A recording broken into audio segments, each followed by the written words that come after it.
ನಮಸ್ಕಾರ. ಇವತ್ತಿನ ನಮ್ಮ ಈ ವಿಶೇಷ ಚರ್ಚೆಗೆ ಎಲ್ರಿಗೂ ಸ್ವಾಗತ. ನಮ್ಮ ಮುಂದಿರುವುದು ಕುಂಭರಾಶಿಯವರಿಗಾಗಿ ಒಂದು ಜ್ಯೋತಿಷ್ಯದ ವಿಶ್ಲೇಷಣೆ. ಸಾಮಾನ್ಯವಾಗಿ ರಾಶಿ ಭವಿಷ್ಯ ಅಂದರೆ ಪೂರ್ತಿ ತಿಂಗಳು ಅಥವಾ ವರ್ಷದ ಬಗ್ಗೆ ಇರುತ್ತಲ್ವಾ? ಆದರೆ ಇದು ಹಾಗಲ್ಲ. ಇದು ಕೇವಲ 4 ದಿನಗಳ ಕಥೆ, ಫೆಬ್ರವರಿ 2ರಿಂದ 5ರವರೆಗೆ. ಆದರೆ ಈ ವಿಶ್ಲೇಷಣೆ ಪ್ರಕಾರ ಈ 4 ದಿನಗಳು ಸಾಮಾನ್ಯ ದಿನಗಳಲ್ಲ, ಜೀವನದಲ್ಲಿ ಒಂದು ದೊಡ್ಡ ತಿರುವು ತರುವ ಶಕ್ತಿ ಇವಕ್ಕಿದೆ ಅಂತ ಹೇಳಲಾಗ್ತಿದೆ. ಖಂಡಿತ. ಇದನ್ನು ಒಂದು 4 ದಿನದ ಮಿನಿ ಸಿನಿಮಾದ ಹಾಗೆ ನೋಡ್ಬೋದು. Mini cinema? ಹೌದು. ಇದರ ಕಥಾನಾಯಕ ಕುಂಭರಾಶಿಯವರ ಮನಸ್ಸು. ಈ ಕಥೆಯ ತಿರುವುಗಳನ್ನ ನಿರ್ಧರಿಸೋದು 3 ಮುಖ್ಯ ಪಾತ್ರಧಾರಿಗಳು: ಶನಿ, ಗುರು ಮತ್ತು ಚಂದ್ರ. ಶನಿ ಅಂದ್ರೆ ಕರ್ಮ, ತಾಳ್ಮೆ. ಗುರು ಅಂದ್ರೆ ಜ್ಞಾನ, ಅವಕಾಶ. ಇನ್ನು ಚಂದ್ರ, ಅವನು ಪ್ರತಿದಿನ ನಮ್ಮ ಮೂಡ್ ಬದಲಾಯಿಸೋ ಸೂತ್ರಧಾರಿ. ಈ 4 ದಿನಗಳಲ್ಲಿ ಚಂದ್ರನ ಸ್ಥಾನಪಲ್ಲಟವೇ ಈ ಕಥೆಯ ಮೇನ್ ಪ್ಲಾಟ್. ವಾ, ಇದು ಕೇಳೋಕೆ ತುಂಬಾ ಇಂಟ್ರೆಸ್ಟಿಂಗ್ ಆಗಿದೆ. ಹಾಗಾದ್ರೆ ಬನ್ನಿ, ಈ 4 ದಿನಗಳ ಕಥೆಯನ್ನ ಸ್ವಲ್ಪ ಡೀಪಾಗಿ ಅರ್ಥ ಮಾಡ್ಕೊಳ್ಳೋಣ. ಇದು ಗೊಂದಲದಿಂದ ಶುರುವಾಗಿ ಧೈರ್ಯದ ಕಡೆಗೆ ಸಾಗುವ ಒಂದು ಮೆಂಟಲ್ ಜರ್ನಿ ಅಂತನೂ ಹೇಳ್ಬೋದು. ಈ ಪಯಣದ ಪ್ರತಿ ಹೆಜ್ಜೆಯನ್ನು, ಪ್ರತಿ ತಿರುವನ್ನು ಈಗ ನೋಡೋಣ. ಸರಿ, ಹಾಗಾದ್ರೆ ಈ ಕಥೆಯ ಮೊದಲ ದಿನ ಫೆಬ್ರವರಿ 2, ಸೋಮವಾರ. ಇಲ್ಲಿನ ಪಯಣ ಶುರುವಾಗುತ್ತೆ. ಈ ದಿನದ ಮುಖ್ಯ ಭಾವ ಅಂತರ್ಮುಖತೆ. ಅಂದ್ರೆ ಹೊರಗಿನ ಪ್ರಪಂಚಕ್ಕಿಂತ ಒಳಗಿನ ಪ್ರಪಂಚದಲ್ಲೇ ಹೆಚ್ಚು ಕಳೆದು ಹೋಗೋದು. ಹಳೆಯ ನೆನಪುಗಳು, ಮಾಡಿದ ತಪ್ಪುಗಳು, ಕೈತಪ್ಪಿ ಹೋದ ಅವಕಾಶಗಳು ಎಲ್ಲವೂ ಮತ್ತೆ ಮತ್ತೆ ಕಾಡುತ್ತವಂತೆ. ಹೌದು. ಇದಕ್ಕೆ ಜ್ಯೋತಿಷ್ಯದ ಕಾರಣವನ್ನ ನೋಡೋದಾದ್ರೆ, ಚಂದ್ರನು 12ನೇ ಮನೆಯಲ್ಲಿ ಸಂಚರಿಸುತ್ತಾನೆ. 12ನೇ ಮನೆ? ಈಗ 12ನೇ ಮನೆ ಅಂದ್ರೆ ಏನು ಅಂತ ಗೊಂದಲ ಆಗಬಹುದು ಅಲ್ವಾ? ಅದನ್ನ ಸಿಂಪಲ್ ಆಗಿ ಹೇಳೋದಾದ್ರೆ, ನಮ್ಮ ಮನಸ್ಸಿನ ಒಂದು ಗುಪ್ತ ಕೋಣೆ, ಒಂದು ಸಬ್ಕಾನ್ಷಿಯಸ್ ಬೇಸ್ಮೆಂಟ್ ಅಂತ ಅಂದುಕೊಳ್ಬಹುದು. ನಮ್ಮ ಭಯಗಳು, ಹಳೆಯ ನೆನಪುಗಳು, ನಾವು ಮುಚ್ಚಿಟ್ಟಿರುವ ಭಾವನೆಗಳು ಎಲ್ಲವೂ ಅಲ್ಲೇ ಇರೋದು. ಮನಸ್ಸನ್ನ ಪ್ರತಿನಿಧಿಸೋ ಚಂದ್ರ ಆ ಕೋಣೆಗೆ ಹೋದಾಗ ಸಹಜವಾಗಿಯೇ ನಾವು ಗತಕಾಲದ ಬಗ್ಗೆ ಯೋಚನೆ ಮಾಡ್ತಾ ಒಂಟಿಯಾಗಿರಲು ಇಷ್ಟಪಡ್ತೀವಿ. ಹಾಗಾಗಿ ಈ ಒಂಟಿತನದ ಭಾವನೆ ಬರೋದು. ಆದರೆ ಈ ವಿಶ್ಲೇಷಣೆ ಇದನ್ನೊಂದು ನೆಗೆಟಿವ್ ದಿನ ಅಂತ ಹೇಳಿಲ್ಲ, ಬದಲಾಗಿ ಇದೊಂದು ಅವಕಾಶ ಅಂತ ಹೇಳಿದೆ. ಅದು ಹೇಗೆ? ಅದ್ಭುತವಾದ ಪ್ರಶ್ನೆ. ಯಾಕೆಂದ್ರೆ ಆ ಗುಪ್ತ ಕೋಣೆಗೆ ಇಳಿದಾಗ ಮಾತ್ರ ಅಲ್ಲಿ ಏನೇನಿದೆ ಅಂತ ನಮ್ಗೆ ಗೊತ್ತಾಗೋದು. ಯಾವ ಭಯ ನಮ್ಮನ್ನ ಕಾಡ್ತಿದೆ, ಯಾವ ನೋವು ಇನ್ನೂ ಮಾಸಿಲ್ಲ ಅನ್ನೋ ಸತ್ಯದರ್ಶನ ಆಗುತ್ತೆ. ಇದೇ ದಿನ ವೃತ್ತಿಜೀವನದಲ್ಲಿ ನಾನು ಇಷ್ಟೆಲ್ಲ ಕಷ್ಟಪಟ್ರೂ ಯಾಕೆ ನನ್ನನ್ನ ಗುರ್ತಿಸ್ತಿಲ್ಲ ಅನ್ನೋ ಬೇಸರ ಕಾಡಬಹುದು. ಜೊತೆಗೆ ಅನವಶ್ಯಕ ಖರ್ಚುಗಳು ಹೆಚ್ಚಾಗುವ ಸೂಚನೆಯೂ ಇದೆ. ಅಂದ್ರೆ ಮನಸ್ಸಿನ ಗೊಂದಲ ನಮ್ಮ ಪರ್ಸ್ ಮೇಲೂ ಪರಿಣಾಮ ಬೀರುತ್ತೆ. ಸೊ ದುಡ್ಡಿನ ವಿಷಯದಲ್ಲಿ ಸ್ವಲ್ಪ ಹುಷಾರಾಗಿರ್ಬೇಕು. ಅಂದ್ರೆ ಫೆಬ್ರವರಿ 2 ಸಿದ್ಧತೆಯ ದಿನ, ಮನಸ್ಸಿನ ಕಸವನ್ನ ಗುಡಿಸಿ ಮುಂದಿನ ಹೆಜ್ಜೆಗೆ ರೆಡಿಯಾಗೋ ಸಮಯ. ಆದರೆ ಫೆಬ್ರವರಿ 3 ಮಂಗಳವಾರ, ಕತೆ ಸಂಪೂರ್ಣ ಯೂಟರ್ನ್ ತೆಗೆದುಕೊಳ್ಳುತ್ತೆ. ನಿನ್ನೆ ತನಕ ಇದ್ದ ಗೊಂದಲ, ದುಃಖ ಎಲ್ಲ ಮಾಯವಾಗಿ ದಿಢೀರಂತ ಆತ್ಮವಿಶ್ವಾಸ ಹೆಚ್ಚಾಗುತ್ತೆ. ನಾನು ಯಾರಿಗೂ ಕಮ್ಮಿ ಇಲ್ಲ, ನಾನು ಇದನ್ನ ಸಾಧಿಸಬಲ್ಲೆ ಅನ್ನೋ ಧೈರ್ಯ ಬರುತ್ತೆ. 1 ನಿಮಿಷ, ಒಂದೇ ರಾತ್ರಿಯಲ್ಲಿ ಇಷ್ಟು ದೊಡ್ಡ ಬದಲಾವಣೆ ನಿಜವಾಗೂ ಸಾಧ್ಯನಾ? ಇದು ಸ್ವಲ್ಪ ನಾಟಕೀಯ ಅನಿಸ್ತಿಲ್ವಾ? ನಾಟಕೀಯ ಅನಿಸಿದ್ರೂ ಜ್ಯೋತಿಷ್ಯದ ಪ್ರಕಾರ ಇದು ಸಾಧ್ಯ.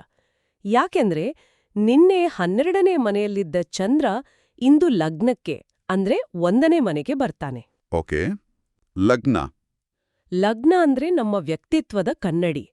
ಅದು ನಾನು ಅನ್ನೋದರ ಪ್ರತಿಬಿಂಬ. ಮನಸ್ಸನ್ನು ಪ್ರತಿನಿಧಿಸೋ ಚಂದ್ರ ಆ ಕನ್ನಡಿ ಮುಂದೆ ಬಂದು ನಿಂತ ಹಾಗೆ.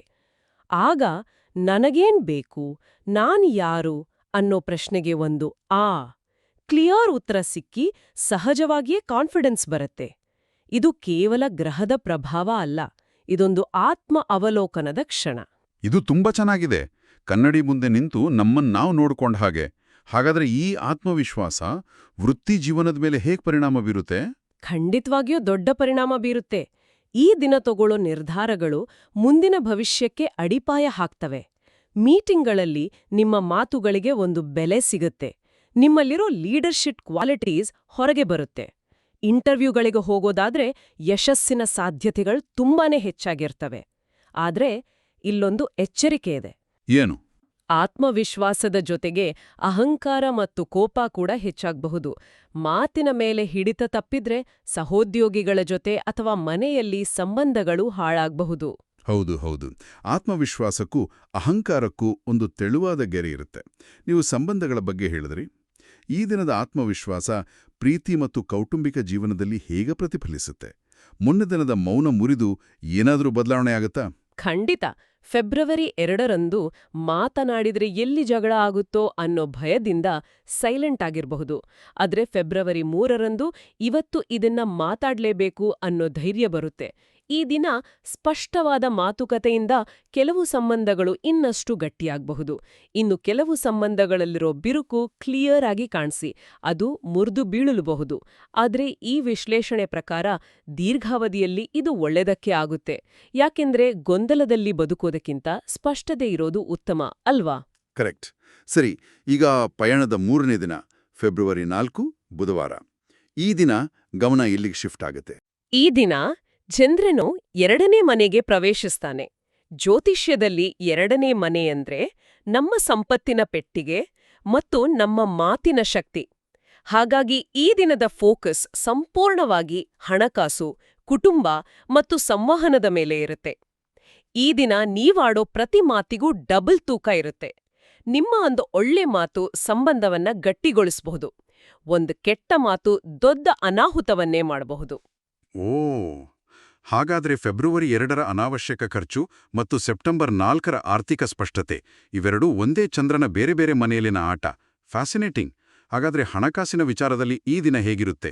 ನಿಖರವಾಗಿ ಈ ದಿನ ಹಣಕಾಸಿನ ವಿಚಾರದಲ್ಲಿ ಒಂದು ಸ್ಪಷ್ಟತೆ ಸಿಗೋ ದಿನ. ಎಲ್ಲೋ ನಿಂತೋಗಿದ್ದ ಹಣ ವಾಪಸ್ ಬರಬಹುದು, ಅಥವಾ ಹಣವನ್ನ ಹೇಗೆ ಉಳಿಸ್ಬೇಕು, ಎಲ್ಲಿ ಇನ್ವೆಸ್ಟ್ ಮಾಡಬೇಕು ಅನ್ನೋ ಬಗ್ಗೆ ಗಟ್ಟಿಯಾದ ಯೋಚನೆಗಳು ಶುರುವಾಗ್ತವೆ. ಕುಟುಂಬದ ವಿಚಾರಕ್ಕೆ ಬಂದ್ರೆ ಮನೆಯಲ್ಲಿ ಒಂದು ಶುಭ ವಾರ್ತೆ ಕೇಳೋ ಸಾಧ್ಯತೆ ಇದೆ. ಮದ್ವೆ ಅಥವಾ ಇತರ ಶುಭ ಕಾರ್ಯಗಳ ಬಗ್ಗೆ ಮನೆಯವರೊಂದಿಗೆ ಮಾತಾಡೋಕೆ ಇದು ಬೆಸ್ಟ್ ದಿನ. ದಾಂಪತ್ಯದಲ್ಲಿ ತಿಳುವಳಿಕೆ ಹೆಚ್ಚಾಗತ್ತೆ.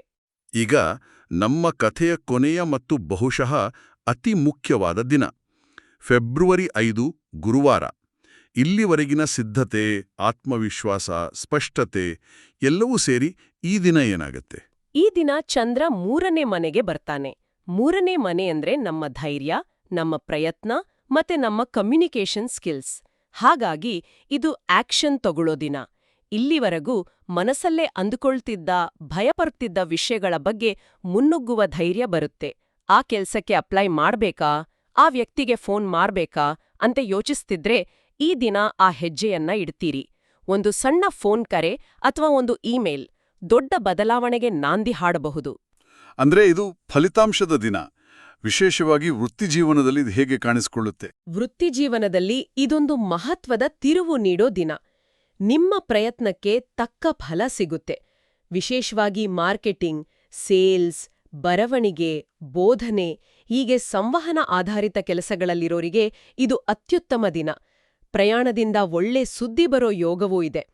ಇನ್ನು ಪ್ರೀತಿಯ ವಿಚಾರದಲ್ಲಿ ಈ ದಿನ ಒಂದು ಹೊಸ ಭರವಸೆ ಮೂಡುತ್ತೆ. ಒಂಟಿಯಾಗಿರೋರಿಗೆ ಹೊಸಬರ ಪರಿಚಯ ಆಗೋ ಸಾಧ್ಯತೆ ಇದೆ. ಈ ಪರಿಚಯ ಭವಿಷ್ಯದಲ್ಲಿ ಒಂದು ಗಟ್ಟಿಯಾದ ಸಂಬಂಧವಾಗಿ ಬದಲಾಗೋ ಸೂಚನೆಗಳೂ ಇವೆ. ಈ 4 ದಿನಗಳ ಪಯಣದಲ್ಲಿ ಆರೋಗ್ಯದ ಪಾತ್ರ ಏನು? ಅದರಲ್ಲೂ ಮಾನಸಿಕ ಆರೋಗ್ಯ. ಏಕೆಂದ್ರೆ ಮೊದಲನೇ ದಿನವೇ ಮನಸ್ಸು ಭಾರ ಆಗುತ್ತೆ ಅಂತ ಹೇಳಿದ್ರಿ. ಖಂಡಿತ. ಈ ವಿಶ್ಲೇಷಣೆ ದೈಹಿಕ ಆರೋಗ್ಯಕ್ಕಿಂತ ಹೆಚ್ಚಾಗಿ ಮಾನಸಿಕ ಆರೋಗ್ಯದ ಮೇಲೆ ಬೆಳಕು ಚೆಲ್ಲುತ್ತೆ. ಫೆಬ್ರವರಿ 2ರಂದು ಮಾನಸಿಕ ಬಳಲಿಕೆ, ನಿದ್ರಾಹೀನತೆ ಮತ್ತು ತಲೆನೋವಿನಂತಹ ಸಮಸ್ಯೆಗಳು ಕಾಣಿಸ್ಕೊಳ್ಬಹುದು. ಯಾಕೆಂದ್ರೆ ಮನಸ್ಸು ಗತಕಾಲದ ಯೋಚನೆಗಳಿಂದ ಭಾರವಾಗಿರುತ್ತೆ. ಆದ್ರೆ ದಿನಗಳು ಕಳೆದಂತೆ ಫೆಬ್ರವರಿ 5ರ ವೇಳೆಗೆ ಒಂದು ಮೆಂಟಲ್ ಬ್ಯಾಲೆನ್ಸ್ ಕಂಡುಕೊಳ್ಳೋ ನಿರ್ಧಾರಕ್ಕೆ ಬರ್ತೀರಿ. ಈ ವಿಶ್ಲೇಷಣೆ ಒಂದು ಮುಖ್ಯವಾದ ಪಾಠವನ್ನ ಕಲಿಸುತ್ತೆ. ಎಲ್ಲರ ಸಮಸ್ಯೆಗಳನ್ನು ಬೆನ್ನು ಮೇಲೆ ಹೊತ್ತುಕೊಂಡು ಸ್ವಂತ ಆರೋಗ್ಯವನ್ನ ಕಡೆಗಣಿಸಬೇಡಿ. ಮೊದಲು ನಿಮ್ಮನ್ನ ನೀವು ಕಾಪಾಡಿಕೊಳ್ಳಿ ಅನ್ನೋ ಸಂದೇಶ ಇದ್ರಲ್ಲಿದೆ. ಸರಿ, ಈ 4 ದಿನಗಳ ಕಥೆಯಲ್ಲಿ ಅದೃಷ್ಟ ಮತ್ತು ಪ್ರಯತ್ನದ ಬಗ್ಗೆ ಒಂದು ಇಂಟ್ರೆಸ್ಟಿಂಗ್ ದೃಷ್ಟಿಕೋನ ಇದೆ. ಅದೃಷ್ಟ ಸುಮ್ಮನೆ ಬರೋದಿಲ್ಲ, ಪ್ರಯತ್ನ ಪಟ್ಟಾಗ ಮಾತ್ರ ಜೊತೆ ಸೇರುತ್ತೆ ಅಂತ ಹೇಳಲಾಗಿದೆ. ಇದರ ಜೊತೆಗೆ ಶನಿ ಮತ್ತು ಗುರುವಿನ ಪ್ರಭಾವದ ಬಗ್ಗೆಯೂ ಎಚ್ಚರಿಕೆಗಳಿವೆ. ಅದನ್ನ ಸ್ವಲ್ಪ ವಿವರಿಸ್ತೀರಾ? ಹೌದು. ಮೊದಲನೆಯದಾಗಿ ಶನಿಯ ಪ್ರಭಾವ. ಶನಿ ಅಂದ್ರೆ ನಿಧಾನ ಆದ್ರೆ ಖಚಿತ ಫಲ. ಈ 4 ದಿನಗಳಲ್ಲಿ ನೀವು ಅಂದುಕೊಂಡ ಕೆಲಸ ಸ್ವಲ್ಪ ತಡ ಆದ್ರೆ ನಿರಾಸೆಗೊಳ್ಳಬಾರದು. ಅದು ನಿಮ್ಮ ಒಳ್ಳೇದಕ್ಕಾಗಿಯೇ ಆಗುತ್ತಿದೆ ಅಂತ ತಿಳಿಬೇಕು. ಶನಿ ನಮ್ಮ ತಾಳ್ಮೆಯನ್ನ ಪರೀಕ್ಷಿಸ್ತಾನೆ. ತಡವಾಗಿ ರಿಸಲ್ಟ್ ಕೊಟ್ರೂ ಅದು ಸ್ಟೇಬಲ್ ಆಗಿರುತ್ತೆ. ಅಂದ್ರೆ ಶಾರ್ಟ್ಕಟ್ಗಳಿಗೆ ಇಲ್ಲಿ ಜಾಗ ಇಲ್ಲ. ತಾಳ್ಮೆಯೇ ದೊಡ್ಡ ಸಂಪತ್ತು. ಹಾಗಾದ್ರೆ ಗುರುವಿನ ಪ್ರಭಾವ ಏನ್ ಹೇಳುತ್ತೆ? ಗುರು ಜ್ಞಾನ ಮತ್ತು ಅವಕಾಶಗಳ ಗ್ರಹ. ಈ ವಿಶ್ಲೇಷಣೆ ಪ್ರಕಾರ ಈ 4 ದಿನಗಳಲ್ಲಿ ನೀವು ತಗೊಳ್ಳೋ ಕನಿಷ್ಠ ಒಂದು ನಿರ್ಧಾರವಾದ್ರೂ ಅದು ನಿಮ್ಮ ಭವಿಷ್ಯದಲ್ಲಿ ದೊಡ್ಡ ಲಾಭವನ್ನ ತಂದ್ಕೊಡುತ್ತೆ. ಅದು ವೃತ್ತಿಗೆ ಸಂಬಂಧಿಸಿದ್ದಾಗಿರಬಹುದು, ಸಂಬಂಧಕ್ಕೆ ಸಂಬಂಧಿಸಿದ್ದಾಗಿರಬಹುದು, ಅಥವಾ ಹಣಕಾಸಿನ ನಿರ್ಧಾರವಾಗಿರಬಹುದು. ಹಾಗಾಗಿ ಪ್ರತಿಯೊಂದು ಅವಕಾಶವನ್ನು ಸೀರಿಯಸ್ ಆಗಿ ಪರಿಗಣಿಸಬೇಕು. ಕೊನೆಯದಾಗಿ ಹಣಕಾಸಿನ ಎಚ್ಚರಿಕೆ. ಸುಲಭವಾಗಿ ಹಣ ಗಳಿಸೋ ಆಸೆಯಿಂದ ರಿಸ್ಕ್ ತಗೋಬೇಡಿ ಅಂತ ಹೇಳಲಾಗಿದೆ. ಹೌದು, ಇದು ಬಹಳ ಮುಖ್ಯ. ಶನಿಯ ಪ್ರಭಾವ ಇರೋವಾಗ ಶ್ರಮದಿಂದ ಬರೋ ಹಣ ಮಾತ್ರ ಉಳಿಯುತ್ತೆ. ಲಾಟರಿ, ಬೆಟ್ಟಿಂಗ್ ಅಥವಾ ಬೇರೆ ಯಾವುದೇ ಸುಲಭದ ದಾರಿಗಳು ಅಪಾಯಕ್ಕೆ ದೂಡಬಹುದು. ಹಾಗಾಗಿ ಹೂಡಿಕೆ ಮತ್ತು ಸಾಲದ ವಿಷಯದಲ್ಲಿ ಈ 4 ದಿನಗಳು ಬಹಳ ಜಾಗರೂಕರಾಗಿರ್ಬೇಕು. ಸರಿ, ಈ ಸವಾಲುಗಳನ್ನ ಎದುರಿಸಲು, ಈ ಪಯಣವನ್ನ ಸುಗಮವಾಗಿಸಲು ಏನಾದ್ರೂ ಪರಿಹಾರಗಳನ್ನ ಸೂಚಿಸಲಾಗಿದೆಯಾ? ಮಂತ್ರ, ಪೂಜೆ, ಈ ರೀತಿಯ ವಿಷಯಗಳು. ಹೌದು, ಸೂಚಿಸಲಾಗಿದೆ. ಆದ್ರೆ ಇಲ್ಲೇ ಪರಿಹಾರ ಅಂದ್ರೆ ಕೇವಲ ಧಾರ್ಮಿಕ ಕ್ರಿಯೆಗಳಲ್ಲ. ಅದೊಂದು ಮೆಂಟಲ್ ಪ್ರಿಪರೇಷನ್. ಫೆಬ್ರವರಿ 2ರಂದು ಮನಸ್ಸು ಗೊಂದಲದಲ್ಲಿದ್ದಾಗ ನನ್ನ ಜೀವನದಲ್ಲಿ ನಾನು ಏನು ಬದಲಾಯಿಸಬೇಕು ಅಂತ ಒಂದು ಸಂಕಲ್ಪ ಮಾಡ್ಕೊಳ್ಳೋದು ಮೊದಲ ಹೆಜ್ಜೆ. ಇದುವೇ ದೊಡ್ಡ ಪರಿಹಾರ. ಅಂದ್ರೆ ಮೊದಲು ಮನಸ್ಸನ್ನ ಸಿದ್ಧಪಡಿಸ್ಕೊಳ್ಳೋದು.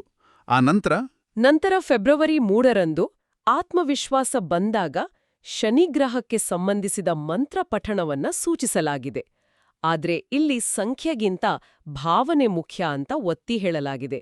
100 ಸಲ ಯಾಂತ್ರಿಕವಾಗಿ ಹೇಳೋದಕ್ಕಿಂತ 10 ಸಲ ಮನಃಪೂರ್ವಕವಾಗಿ ಹೇಳಿದ್ರೆ ಅದರ ಶಕ್ತಿ ಹೆಚ್ಚು. ಫೆಬ್ರವರಿ 4ರಂದು ಒಂದು ದೀಪ ಹಚ್ಚೋದು ಅಥವಾ ಹಸಿದವರಿಗೆ ಸಣ್ಣ ದಾನ ಮಾಡೋದು. ಇಂಥ ಸಣ್ಣಪುಟ್ಟ ಕೆಲಸಗಳು ಪಾಸಿಟಿವ್ ಎನರ್ಜಿಯನ್ನ ಹೆಚ್ಚಿಸುತ್ತವೆ. ಹಾಗಾದ್ರೆ ಈ ಪರಿಹಾರಗಳು ನಿಜವಾಗ್ಲೂ ಗ್ರಹಗಳ ಚಲನೆಯನ್ನ ಬದಲಾಯಿಸ್ತಾವಾ? ಅಥವಾ ನಮ್ಮ ಮನಸ್ಸಿಗೆ ಒಂದು ಫೋಕಸ್ ಕೊಟ್ಟು ನಮ್ಮ ಸಂಕಲ್ಪವನ್ನ ಗಟ್ಟಿ ಮಾಡಲು ಸಹಾಯ ಮಾಡೋ ಒಂದು ಮಾನಸಿಕ ಸಾಧನಗಳಿದ್ದಾಗೇನಾ? ಅತ್ಯುತ್ತಮವಾದ ಮಾತು. ಎರಡನೆಯದೇ ಹೆಚ್ಚು ಸರಿ. ಈ ಕ್ರಿಯೆಗಳು ನಮ್ಮ ಮನಸ್ಸಿಗೆ ಒಂದು ಕೇಂದ್ರವನ್ನ ಕೊಡ್ತವೆ, ನಮ್ಮ ನಂಬಿಕೆಯನ್ನ ಬಲಪಡಿಸ್ತವೆ. ಫೆಬ್ರವರಿ 5ರಂದು ಇದರ ಫಲಿತಾಂಶ ಅನುಭವಕ್ಕೆ ಬರುತ್ತೆ. ಸಮಸ್ಯೆಗಳು ಒಂದೇ ದಿನದಲ್ಲಿ ಮಾಯ ಆಗೋದಿಲ್ಲ, ಆದ್ರೆ ಅವುಗಳನ್ನ ಎದುರಿಸೋ ಧೈರ್ಯ ಮತ್ತು ಮಾನಸಿಕ ಸ್ಪಷ್ಟತೆ ಖಂಡಿತವಾಗಿಯೂ ಹೆಚ್ಚಾಗಿರುತ್ತೆ. ಅದೇ ನಿಜವಾದ ಪರಿಹಾರ.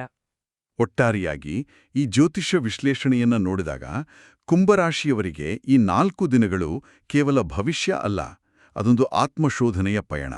ಇದು ಫೆಬ್ರವರಿ 2ರ ಅಂತರ್ಮುಖತೆಯಿಂದ ಆರಂಭವಾಗಿ ಆತ್ಮವಿಶ್ವಾಸ, ಸ್ಪಷ್ಟತೆ ಮತ್ತು ಅಂತಿಮವಾಗಿ ಫೆಬ್ರವರಿ 5ರ ಧೈರ್ಯದ ಹೆಜ್ಜೆಯೊಂದಿಗೆ ಮುಕ್ತಾಯವಾಗುವ ಒಂದು ಸಣ್ಣ ಆದರೆ ಮಹತ್ವದ ಕಥೆ.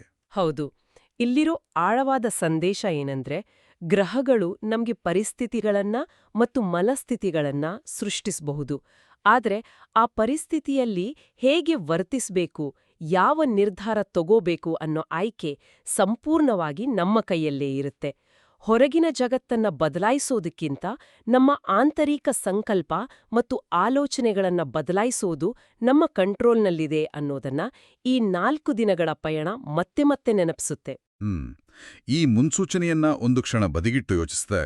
ನಮ್ಮ ಮನಸ್ಸಿನೊಳಗಿನ ಸಂಕಲ್ಪಕ್ಕೂ ಹೊರಗಿನ ಜಗತ್ತಿನಲ್ಲಿ ನಡೆಯೋ ಘಟನೆಗಳಿಗೂ ನಿಜವಾಗಿಯೂ ಇರೋ ಸಂಬಂಧವಾದ್ರೂ ಏನು? ನಮ್ಮ ಆಲೋಚನೆಗಳೇ ನಮ್ಮ ವಾಸ್ತವವನ್ನು ಸೃಷ್ಟಿಸುತ್ತವೆಯಾ? ಈ ಯೋಚನೆಯೊಂದಿಗೆ ಇಂದಿನ ಈ ಚರ್ಚೆಯನ್ನು ಮುಗಿಸೋಣ.